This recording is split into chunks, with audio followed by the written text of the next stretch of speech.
Good evening student. आज हम लोग class 12 chapter number 7 collection number 7 study करेंगे।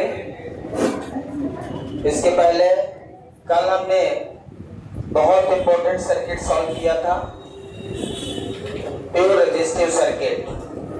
प्योर रेजिस्टिव सर्किट का क्या क्या निकाला था शिव जी? क्या क्या निकाला था? प्योर रेजिस्टिव सर्किट का क्या क्या फाइंड किया था? प्योर रेजिस्टिव सर्किट का सबसे पहले फेज निकाला था। वोल्टेज और current are in same phase, जिसका फेज डिफरेंस 0 था और उसका फेजर डायग्राम रिप्रेजेंट किया था।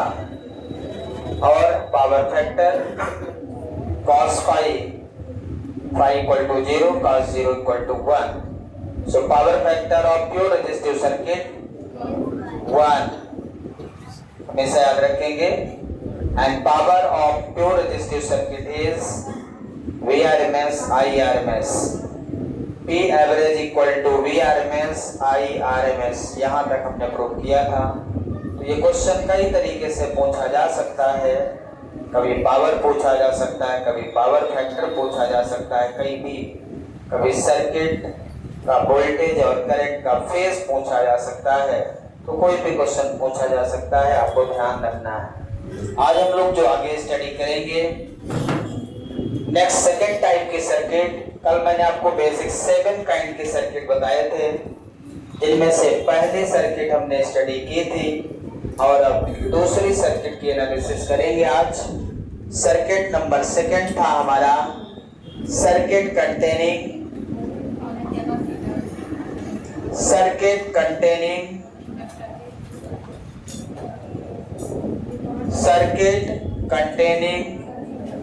Only inductance. Circuit containing only inductance are pure inductive circuit.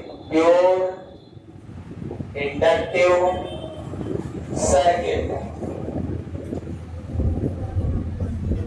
Pure inductive circuit. तो कल हमने जो सर्किट डिस्कस किया था वो प्योर रेजिस्टिव सर्किट थी। जब हम अल्टरनेटिंग वोल्टेज से केवल रेजिस्टेंस सर्किट में कनेक्ट करते हैं तो उस समय सर्किट प्योर रेजिस्टिव होती है। Only resistance single element are connected with the alternating voltage. अब यहाँ पे ओनली इंडक्टर या inductance join with alternating voltage. तो अभी हम प्योर डिस्कस करेंगे, उसके बाद फिर कंबाइंड डिस्कस करेंगे, 1 by 1 डिस्कस करेंगे। आज हम 2 सर्किट एनालिसिस करेंगे, इंडक्टेंस और कैपेसिटेंस का। तो पहले सेकंड सर्किट हमारी है, इसका मतलब यहाँ पे सर्किट बनाएंगे सबसे पहले, ठीक है। सर्किट में प्योर इंडक्टर मतलब कॉइल, और उसके साथ अल्टरनेटिंग वोल्टेज, सिंबल याद है, अल्टरनेटिंग वोल्टेज का सिंबल है wave, V equal to V naught sine omega T. ये हमारा सप्लाई वोल्टेज रहेगा और हमें इसका इंडक्टेंस L है और रिएक्टिव इंडक्टेंस XL है। रिएक्टिव इंडक्टेंस कितना है इंडक्टर का? XL पढ़ा चुका हूं, ठीक है।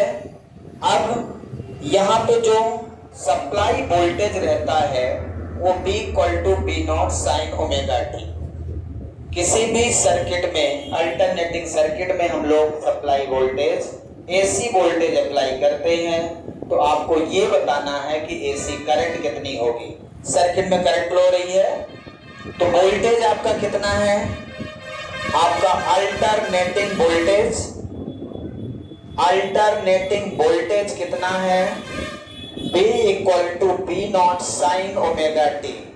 सबसे पहले जब सर्किट में वोल्टेज और करंट फ्लो होता है तो आपको ये देखना है which are leading और which are lagging।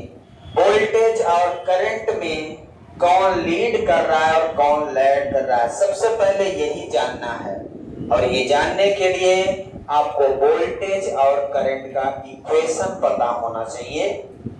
ये जानना है कि which are lagging, which are leading. जब किसी सर्किट में वोल्टेज और करंट फ्लो होते हैं तो कौन आगे चलता है और कौन पीछे चलता है, ये चीज पहले आइडेंटिफाई करना है। जैसे हमने कल सर्किट पढ़ा था प्योर रेजिस्टिव सर्किट, तो प्योर रेजिस्टिव सर्किट में वोल्टेज और करंट का इक्वेशन सेम था, इसलिए मैंने लिखा था सेम फेज।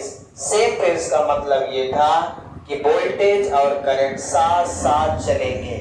वोल्टेज और करंट साथ साथ चलेंगे। जरूरी नहीं है कि वोल्टेज और करंट हमेशा साथ साथ चले। ये किस पर निर्भर करता है? सर्किट में एलिमेंट पर। सर्किट में जो एलिमेंट लगा है उसके हिसाब से कौन आगे चलेगा और कौन पीछे चलेगा, ये आपको जानना जरूरी है। तो जब सर्किट में रेजिस्टेंस कंटेन कर रहा था वोल्टे, तब आपने देखा कि क्या था, वोल्टेज और करंट साथ साथ चल रहे थे। That is same phase. मैंने कल आपको बताया था। आज सर्किट में इंडक्टेंस कंटेन कर रहा है, तो वोल्टेज का तो इक्वेशन सेम रहेगा, करंट का इक्वेशन आपको निकालना पड़ेगा। What is the equation of current across the inductor? मतलब इंडक्टर के क्रॉस करंट कितनी फ्लो होगी वो निकालना है। कल आपने रेजिस्टेंस के क्रॉस करंट निकाला था according to Ohm's law, I equal to B by R, तो करंट निकाल लिया था। तो कल रेजिस्टेंस था इसलिए ओम्स लॉ लगा दिया। आज इंडक्टर है तो इंडक्टर के अक्रॉस करंट किसको पता है? करंट का फार्मूला क्या होगा? इंडक्टर के अक्रॉस करंट का फार्मूला कितना होगा? यदि ये नहीं पता तो आप करंट निकाल ही नहीं सकते। निकाल सकते हैं तो वोल्टेज अक्रॉस इंडक्टर यदि आपको पता हो तो करंट भी निकाल सकते हो। तो हमने आपको फैराडे सेकंड लॉ में बताया था, यदि आपको याद हो तो वहां पे वोल्टेज और करंट का इक्वेशन मैंने लिखा था इंडक्टेंस का। चेक करिए क्या लिखा था। करंट का इक्वेशन फैराडे सेकंड लॉ में,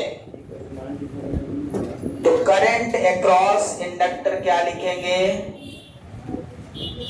करंट अक्रॉस इंडक्टर लिखना पड़ेगा हमें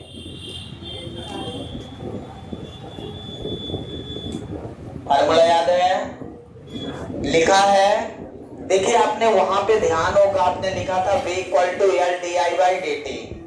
आपका जो फार्मूला होता है V equal to L D I by D T according to Faraday second law.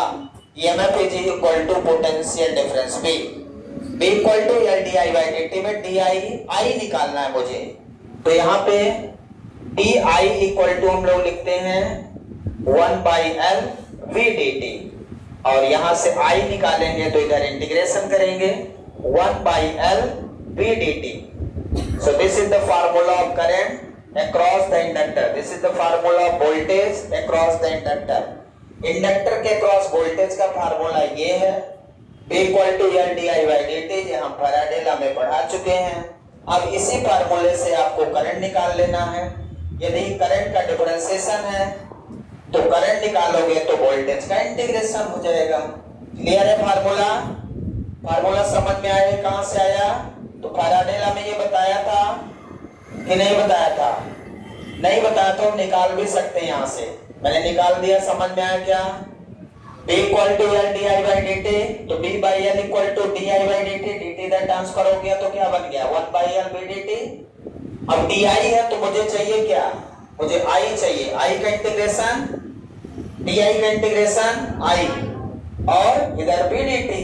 अब B की वैल्यू, वोल्टेज हमें पता है। इस सर्किट में हमने जो वोल्टेज सप्लाई दिया है वो कितना दिया है? P naught sine omega T. यही वैल्यू इस इक्वेशन में रखिए, तब जाके आपको करंट मिलेगी 1 by L integration in place of B naught sine omega T. B naught sine omega T, B naught constant है बाहर ले लें, बी नॉट बाई एल कितना बचेगा, यहाँ डी टी भी लिखे तो कितना बचेगा sign omega T D T. अब साइन ओमेगा टी का इंटीग्रेशन जिसे याद हो वो लिख ले, जिसे न याद हो वो भी लिख ले। और क्या तो साइन ओमेगा टी का integration minus cos omega T upon omega, omega constant है डिवाइड हो जाएगा। कई बार बता चुका हूं, कई लोगों को बहुत अच्छे से याद हो गया, कई लोगों को अभी भी नहीं याद है, कोई बात नहीं। ये ओमेगा क्या होगा, ये बी बाई एल लिखेंगे, यहां हो जाएगा minus 1 by omega cos omega T. सही है, कितना लिख दिया हमने, साइन ओमेगा टी का integration minus cos omega T divided by omega, omega बाहर ले लें तो I इक्वल टू क्या मिलेगा, minus of B naught divided by omega L और कॉस ओमेगा टी। आपको याद है ओमेगा एल क्या होता है, ओमेगा एल क्या होता है, एक्सेल होता है। मैंने आपको बताया है कि ओमेगा एल क्या होता है, XL inductive reactance, XL equal to omega L होता है। In place of omega L we put XL, so cos omega T, XL equal to omega L पढ़ा चुका हूं पीछे। तो ओमेगा एल के मैंने ओमेगा एल की जगह पे क्या पुट कर दिया मैंने, XL इंडक्टिव रिएक्टेंस। XL क्या है, इंडक्टिव रिएक्टेंस, जो काम रेजिस्टेंस करता है वही काम इंडक्टिव सर्किट में इंडक्टिव रिएक्टेंस करता है। काम सबका सेम है, यूनिट सबकी सेम है, जो यूनिट रेजिस्टेंस की है वही यूनिट इंडक्टिव रिएक्टेंस की है। ये वीडियो नहीं देखे हैं तो आप देख सकते हैं, reactive part, inductive part, capacitive और इम्पीडेंस, ये अलग वीडियो है, आप उसको देख सकते हैं। नहीं देखा तो कोई जरूरी नहीं, आपको लगे तो देखना है, ग्रुप में उसे भी सेंड कर देता हूं मैं डेली। तो ये माइनस आ गया। अब आपको पता है according to Ohm's law B by R equal to voltage upon resistance equal to current, कल बताया था। B naught upon R equal to I naught, तो B naught upon X naught equal to I naught यहाँ पे हो जाएगा। तो I equal to क्या हो जाएगा, minus of I naught cos omega T. I naught क्या है, I naught equal to B naught by XL across the inductor. ये है पीक करंट, ये इंडक्टर के अक्रॉस जब करंट इंडक्टर से पास होगी तो उसकी मैक्सिमम पीक करंट कितनी होगी, P नॉट बाई XL। याद रखेंगे इस सर्किट में रेजिस्टेंस है, पीक करंट पहुंच रहा है तो P नॉट बाई R करेंगे। यदि सर्किट में इंडक्टर कंटेन कर रहा है और पीक करंट पहुंच रहा है तो P नॉट बाई XL से फाइंड करेंगे, P नॉट बाई R से फाइंड नहीं करेंगे। ठीक है, समझ में आ रहा। अब आपको ध्यान देना है, आप इक्वेशन का कंपैरिजन तब तक नहीं कर सकते जब तक दोनों इक्वेशन एक जैसे ना हो। इक्वेशन फर्स्ट देखें कैसा है, P naught sine omega T.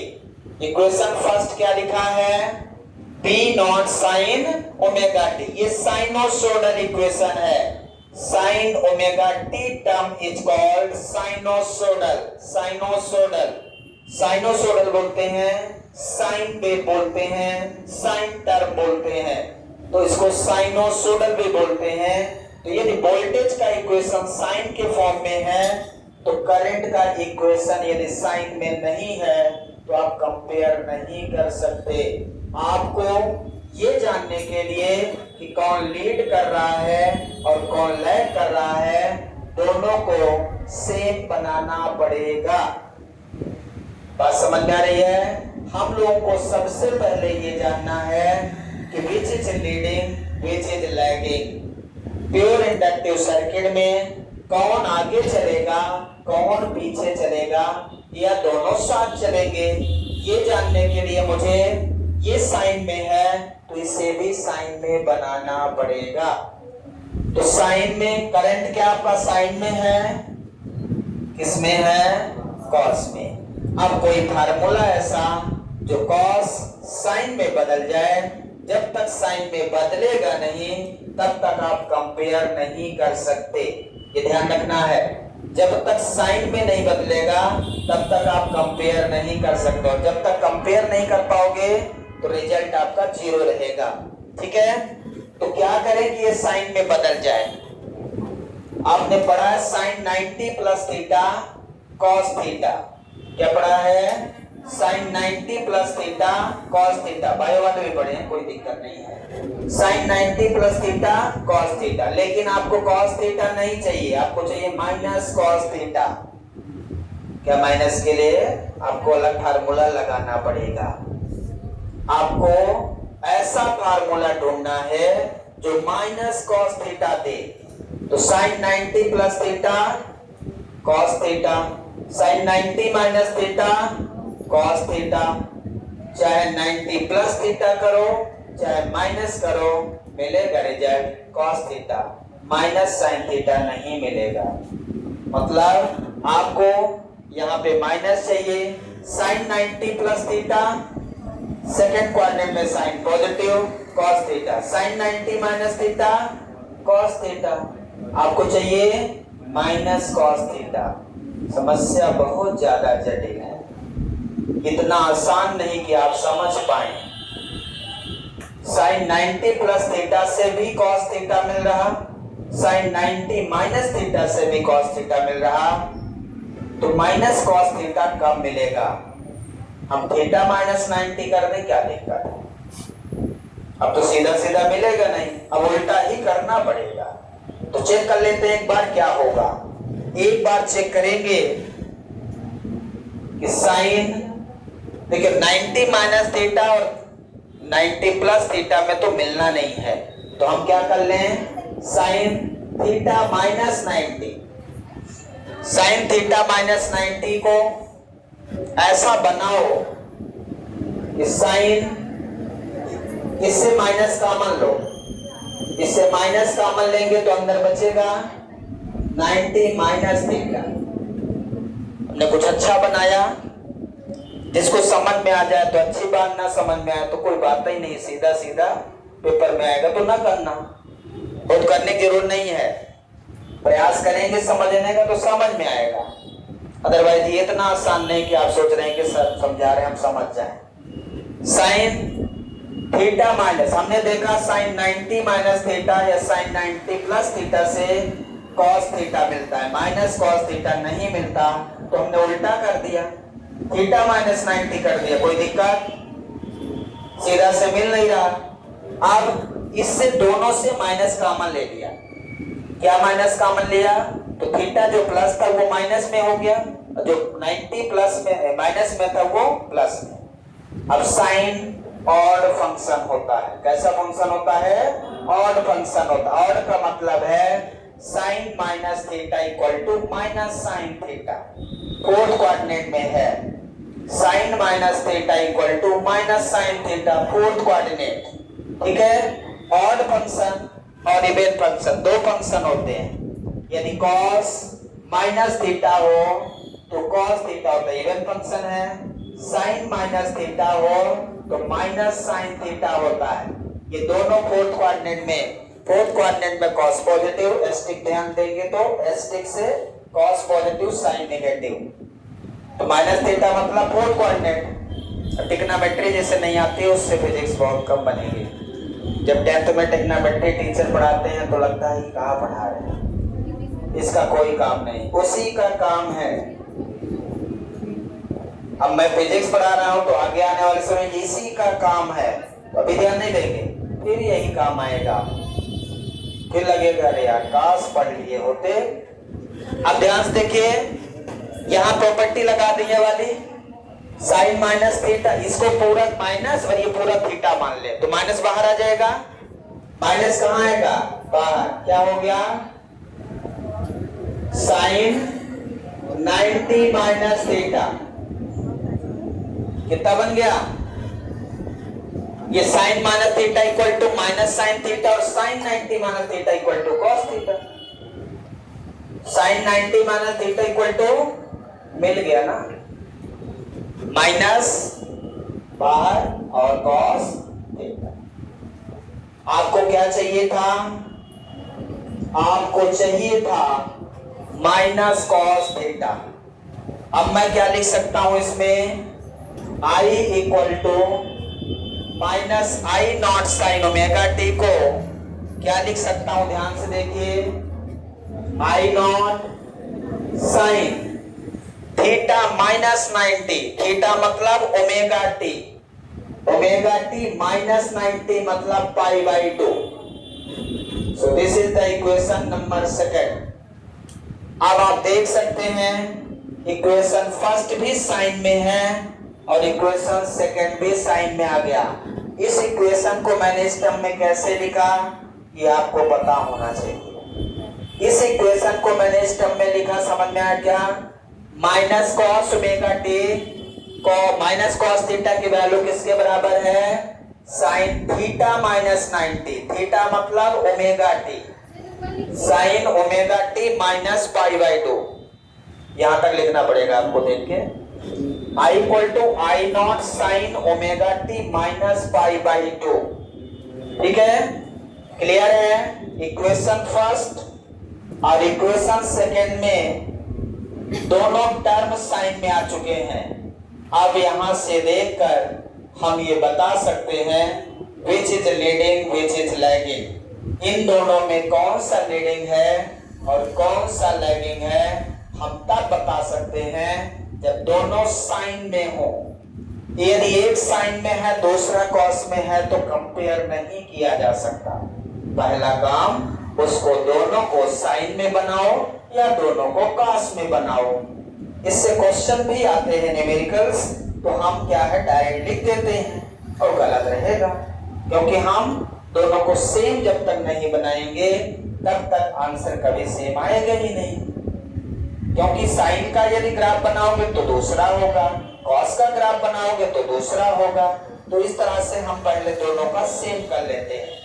अब आप ध्यान से देखें, यदि आप वो लेक्चर लिए होंगे जिनमें मैंने फेज और फेज डिफरेंस डिस्कस किया था, तो दोनों इक्वेशन देखकर आपको समझ में आ जाएगा विच is leading which is lagging. अब देख के बताइए करंट और वोल्टेज में से कौन सा लीडिंग है और कौन सा लैगिंग है? वोल्टेज लीडिंग है, करंट लैगिंग है, माइनस है इसलिए, और 90 डिग्री से ये फाई होता है ओमेगा टी माइनस फाई या ओमेगा टी प्लस फाई, हमने बताया था आपको। तो यहां से ये क्लियर है कि करंट हमारा लैगिंग है और वोल्टेज हमारा लीडिंग है। यदि इसी में प्लस हो जाता तो करंट हमारा लीडिंग हो जाता और वोल्टेज हमारा लैगिंग। ये वेरी मोस्ट इंपोर्टेंट पॉइंट है। In pure inductive circuit the current that dash with the voltage that dash में क्या भरेंगे? लैगिंग। ये आपको याद रहेगा तो भरेंगे, पता चला याद ही नहीं तो क्या भरेंगे? डैश डैश में कुछ भी भर देंगे जो इच्छा। तो ये क्वेश्चन बहुत इंपॉर्टेंट है, हमेशा आता है पेपर में। आप पेपर उठा के देखेंगे ये सब ही मिल जाएगा क्वेश्चन। तो क्वेश्चन डायरेक्ट कभी पूछता नहीं है, कहीं भी इससे लाइन उठा के पूछ लेगा। आप सोचे कि पूरा A to Z पूछेगा, नहीं, क्वेश्चन 20 से उठाता है पेपर में। और यदि आप थोड़ा बहुत पढ़े रहेंगे तो वो बन जाएगा, नहीं पढ़े रहेंगे तो फिर वो कहानी समान। आइए कंपेयर करते हैं दोनों का। ये पूरा लिख लिया आपने? पूरा लिख लिया? यहां तक किसी को कोई डाउट है? पहला काम वोल्टेज का इक्वेशन, दूसरा काम मुझे करंट चाहिए तो मुझे इंडक्टर के क्रॉस करंट का फार्मूला चाहिए। अगला जो सर्किट कैपेसिटर का आएगा तो कैपेसिटर में करंट का इक्वेशन चाहिए। जब तक आप करंट का इक्वेशन नहीं जानते तब तक आप करंट निकाल नहीं पाओगे। तो पहला स्टेप इक्वेशन लिखना है, फिर करंट का इक्वेशन, करंट के इक्वेशन से करंट निकालना है, और दोनों को सेम टर्म में निकालना है। यदि ये साइन में है तो करंट भी साइन में आना चाहिए। समझ में आ गया पूरा? अब हम कंपेयर करने जा रहे हैं और इसका फेजर डायग्राम बनाएंगे और वेव डायग्राम बनाएंगे और इसका पावर फैक्टर, फेज फैक्टर और पावर सब कुछ फाइंड करेंगे। इसको आप देखेंगे, ठीक है? बिठा दे इसको। अब यहां पे हम लिखेंगे from equation first and second. Equation first and second से, इक्वेशन फर्स्ट हमारा क्या है? v equal to B naught sine omega T और I equal to I naught sine omega T minus pi by Q. आपको याद होगा दोनों में ओमेगा टी कॉमन करना है, फिर कोई में प्लस हो जाएगा, कोई में माइनस हो जाएगा, कितना हो जाएगा वो देखना है। अब इसका हम वेव डायग्राम और फेजर डायग्राम बनाएंगे। सबसे पहले क्या बना लें? Wave diagram. तो यहाँ पे क्या है? Voltage leading by current with 90 degree. दो तरह से लिख सकते हैं। In pure inductive circuit, in pure inductive circuit क्या लिख सकते हैं? Voltage leading, voltage leading by current with 90 degree. 90 मतलब पाई बाई 2। वोल्टेज करंट से 90 डिग्री लीड कर रहा है, या हम इसे लिख सकते हैं करंट लैगिंग, या हम लिख सकते हैं क्या? इन दोनों चीज लिख सकते हैं। ध्यान रखिए, pure inductive, in pure inductive circuit current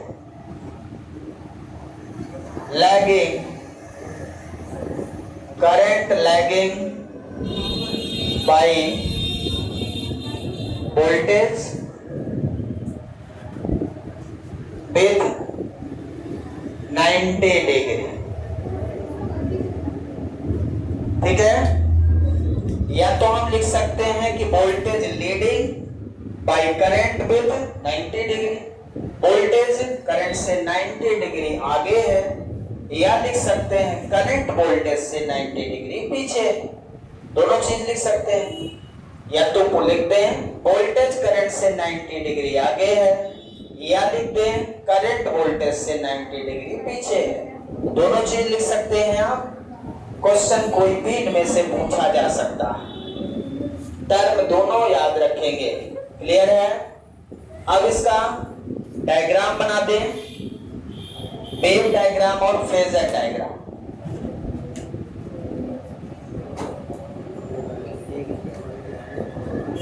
ध्यान से देखेंगे। वेव डायग्राम इसका बनाएंगे। सबसे पहले वेव डायग्राम। वेव डायग्राम मतलब वोल्टेज और करंट, वोल्टेज और करंट। ओरिजिन में कौन है? ओरिजिन से कौन चलेगा? वोल्टेज हमेशा। जिसमें ओमेगा टी है वो ओरिजिन से चलेगा। तो सबसे पहले हम वोल्टेज का साइनोसोडल वेव बनाएंगे। ये आपका हो गया voltage V naught sine omega T. Please बात ना करें, मुंह बंद रखिए।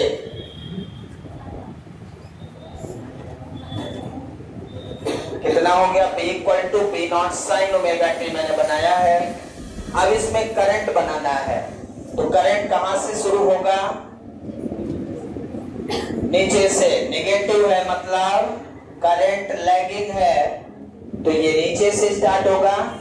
ये इसका पाई बाई 2 है, ये इसका पाई है, ये 3 पाई बाई 2 है और ये 2 पाई है। मतलब वोल्टेज 90 डिग्री आगे है, करंट 90 डिग्री पीछे है। जब वोल्टेज शुरू हुआ है उस समय करंट बहुत पीछे थी, 90 डिग्री, और जब करंट वोल्टेज 180 पहुंचा होगा तब करंट 90 पे, मतलब हाफ साइकिल उसका 90 डिग्री पीछे रहेगा। इसका मतलब यदि मैं यहाँ पे करंट का बनाऊं तो ये ऐसे चलेगा, ये है करंट का। So this is I equal to I naught sin omega t minus pi by 2। ये फेजर डायग्राम मैं आपको अच्छे से समझा चुका हूं। जिसको समझ में ना आए पीछे का वीडियो देख सकता है, बाकी उसकी इच्छा। तो करंट यहाँ पे 90 डिग्री पीछे से है, 90 डिग्री पीछे से का मतलब नीचे से, और 90 डिग्री आगे यदि हो तो ऊपर से स्टार्ट होगा। यदि यही चीज प्लस होता तो यहां से स्टार्ट होता, ठीक है। तो यहाँ पे दोनों में गैप कितना है, वोल्टेज और करंट के बीच में जो गैप दिख रहा है उसे कहते हैं फेज डिफरेंस। क्या बोलते हैं? Phase difference. तो फेज डिफरेंस कितना है इसका भाई? वो है 90 डिग्री। फेज डिफरेंस कितना है? ये 0 से 90 डिग्री। 0 से 90 डिग्री क्या है? Phase difference. क्या है? Phase difference. अब इसका फेजर डायग्राम बनाएंगे। कौन सा डायग्राम बनाएंगे? Phasor diagram. फेजर डायग्राम बनाते समय आपको ध्यान देना है कि वोल्टेज और करंट में करंट को 90 डिग्री पीछे रखना है। वोल्टेज से करंट क्या होगा? 90 डिग्री पीछे होगा। यहां तक बना ले जल्दी।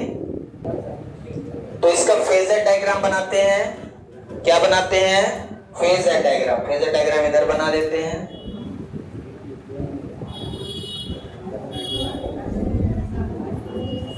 फेजर डायग्राम ध्यान से देखें।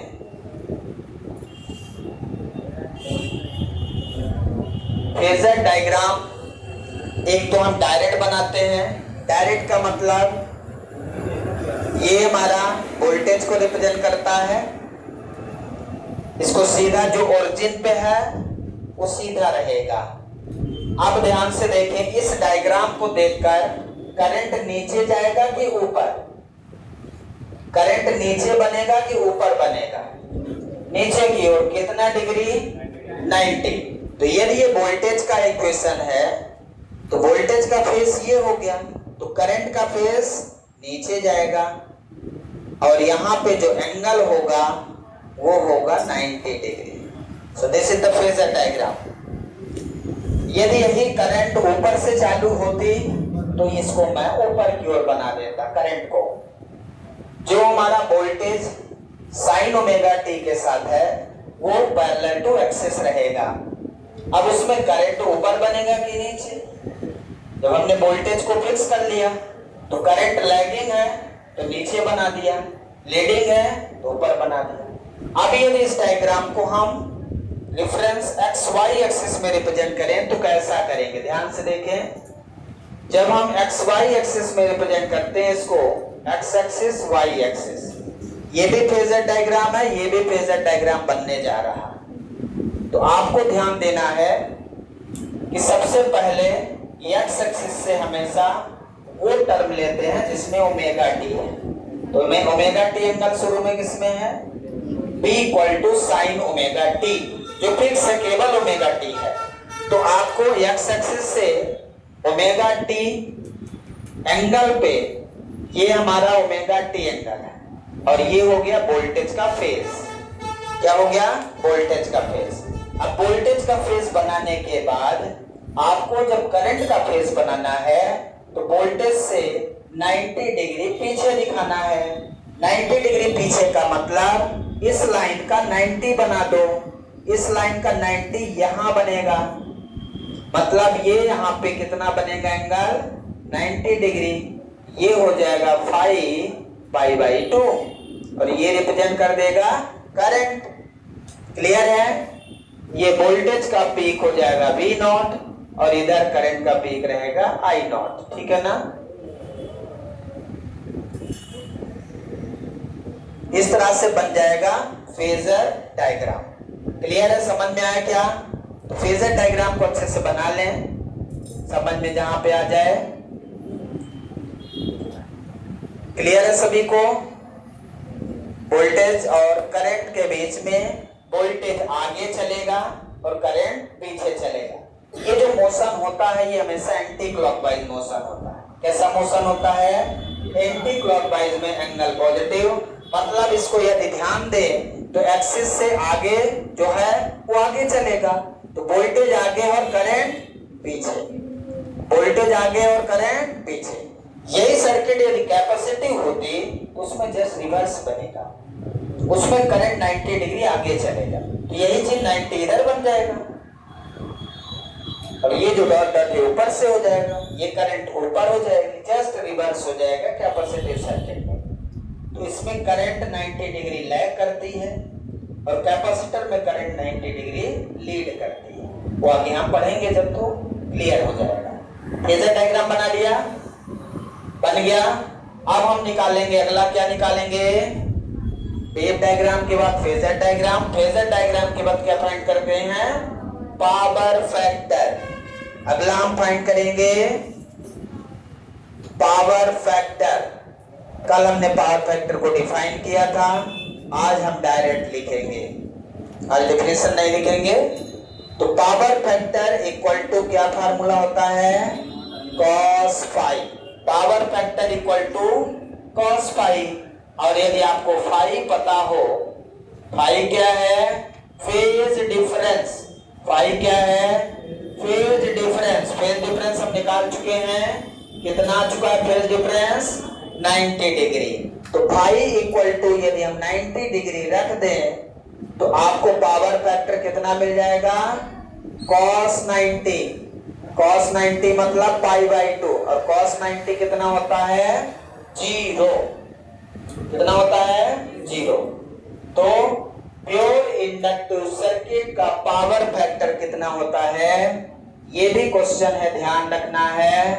Power factor of pure inductive circuit will be 0 और प्योर प्योर रेजिस्टिव सर्किट का पावर फैक्टर 1। कल प्रूव किया था, क्योंकि उसमें एंगल 0 रहता है, फेज डिफरेंस 0 रहता है और यहाँ फेज डिफरेंस कितना है? 90।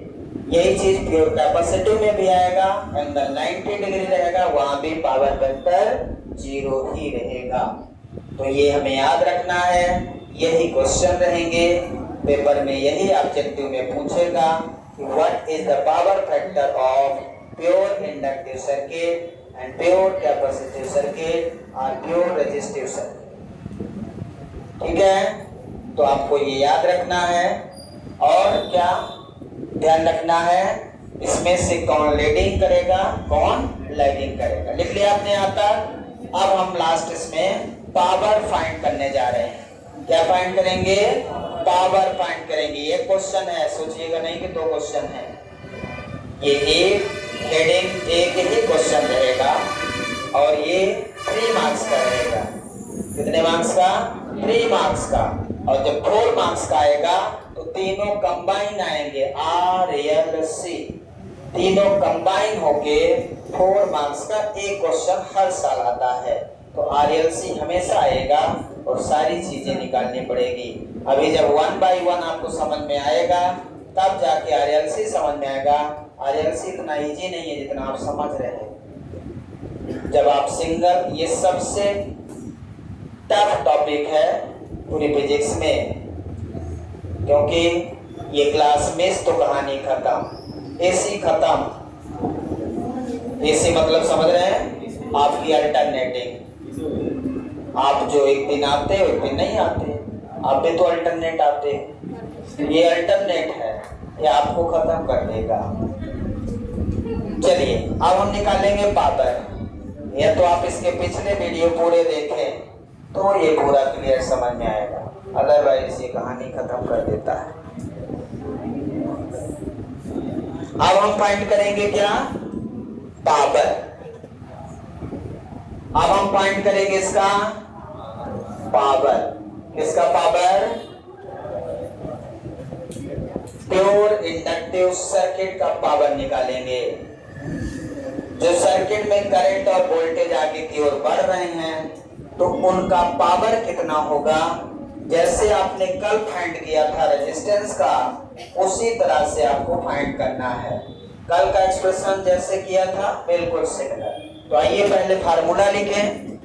पावर निकालने के लिए मुझे वोल्टेज और करंट का इक्वेशन चाहिए। किसका चाहिए? वोल्टेज और करंट का। तो वोल्टेज का इक्वेशन है V naught sine omega T. Current का लिख दूं, वो वाला लिख देता हूं जिसमें माइनस वाला टर्म था, कोई भी लिख के निकाल सकते हैं। Minus I not cos omega T, इससे डायरेक्ट हो जाएगा। उसको फिर लिखेंगे तो कन्वर्ट करना पड़ेगा, तो फाइनल यही आएगा वो भी, क्योंकि थीटा माइनस 90 करके माइनस कॉस थीटा लिखेंगे, एक लाइन और लिखना पड़ेगा। तो मैं डायरेक्ट लिख दूं, ये वाला इक्वेशन समझ में आ गया है ना? इसी को कन्वर्ट करके साइन थीटा माइनस 90 किया था, तो बस वही इक्वेशन ध्यान रखना है। और जो कल किया था उसमें I naught sine omega T था। तो पावर का फार्मूला क्या है? P equal to V I. Power का फार्मूला क्या है? P equal to V I. और वोल्टेज और करंट की वैल्यू रखते हैं। वोल्टेज कितना है? V naught sine omega T. और करंट कितना है? Minus I not cos omega T. अब ये इक्वेशन बन जाएगा V not I naught sine omega T cos omega T. ये इक्वेशन बन गया। अब यहाँ पे कोई ना कोई फार्मूला लगेगा तब ये सॉल्व होगा। फार्मूला याद है आपको? 2 sin A cos B। 2 sin A cos B। 2 दिख रहा है? 2 दिख रहा है क्या? नहीं दिख रहा है, बुरा बात कर लो। फार्मूला बनाने के लिए आपको अपने से मल्टीप्लाई और डिवाइड करना पड़ेगा। किसका? 2 का। जब जाके यहाँ फार्मूला बनेगा। तो P equal to minus P naught I naught, 2 का डिवाइड, 2 का multiply, 2 sine omega T cos omega T. ये बन गया formula 2 sine A cos B। Formula क्या होता है किसी को याद है? फेजर डायग्राम मिटा दें। ये बना लिया सबने?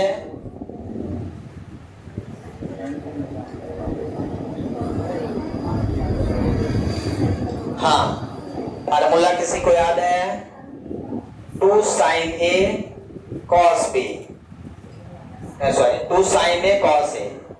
2 साइन A कॉस A, दोनों में A है, साइन 2A। ये फार्मूला है। क्या फार्मूला है?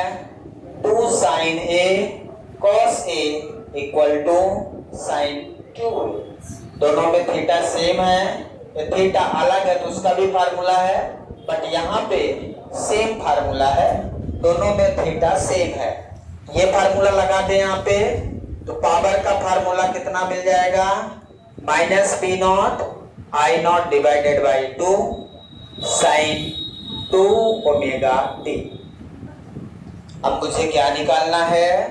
मुझे एवरेज पावर निकालना है। कल की तरह एवरेज पावर कैसे निकालेंगे? अब जब आप पावर का एवरेज पावर निकालोगे तो कंप्लीट साइकिल का एवरेज पावर कितना होता है? कितना निकाला था? निकाला था कि नहीं निकाला था? ये तो बता सकते हैं। कई लोगों को लग रहा कहीं वो वाला तो नहीं था जिसमें 0 आया था, वही है। कंप्लीट साइकिल का एवरेज पावर 0 ही होता है। इसमें कंफ्यूजन की जगह कहां से आ गई? कंप्लीट साइकिल का एवरेज पावर 0 होता है। 2 बार निकाल चुका हूं, कल भी निकाला था और उसके पहले भी निकाला था। कल जब आप विश्वास नहीं कर रहे थे तो विश्वास दिलाने के लिए निकाला था। अब आज भी नहीं करोगे तो फिर निकालूंगा पूरा। विश्वास दिलाने के लिए फिर से निकालेंगे, जैसा तुम लोगों की इच्छा हो। कंप्लीट या चाहे साइन 2 ओमेगा टी, चाहे साइन ओमेगा टी हो, चाहे साइन 2 ओमेगा टी हो, ये कंप्लीट साइकिल है। ठीक है, कंप्लीट साइकिल। दोनों में डिफरेंस क्या है? ये साइन ओमेगा टी का यदि ग्राफ है तो साइन 2 ओमेगा टी का मतलब फ्रीक्वेंसी डबल, डबल का मतलब इसके हाफ साइकिल में उसका फुल साइकिल। यदि मैं साइन 2 ओमेगा टी का ग्राफ बनाऊं तो कैसा बनाऊंगा? इसके हाफ साइकिल में इसका फुल साइकिल और इसके फुल साइकिल में इसके 2 साइकिल। ये किसका बन गया? Sine 2 omega T. तो एक साइकिल में एवरेज पावर 0 तो दूसरे साइकिल में भी एवरेज पावर 0। तो चाहे यहाँ साइन 2 ओमेगा टी हो, चाहे साइन 3 ओमेगा टी हो, चाहे 4 ओमेगा टी हो, उसका साइकिल कंप्लीट है और एवरेज पावर 0 है, एवरेज करंट 0 है, एवरेज वोल्टेज 0 है। ये सब 0 रहता है, आरएमएस छोड़कर एवरेज 0 रहता है। तो यदि मैं पी एवरेज निकालूंगा, इसका एवरेज पावर, इसका एवरेज पावर 0 हो जाएगा क्योंकि इसका साइकिल कंप्लीट है। और ये कितना हो जाएगा? Minus P not I naught divided by 2 into 0। इसका एवरेज पावर क्या हो गया? 0। तो 0 को multiply, so P average equal to 0। Average power of pure inductive circuit will be 0। कल आपने जो निकाला था, किसका निकाला था? प्योर रेजिस्टिव सर्किट का एवरेज पावर Vrms Irms निकाला था। P average equal to Vrms Irms for pure resistive circuit. लेकिन प्योर इंडक्टिव सर्किट का एवरेज पावर 0 रहेगा। कल जो कैपेसिटर का पढ़ेंगे उसमें भी 0। ये समझ में आया है तो कैपेसिटर भी समझ में आ जाएगा।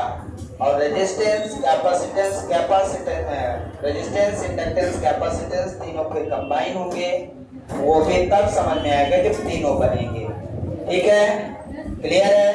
Thank you, have a nice day.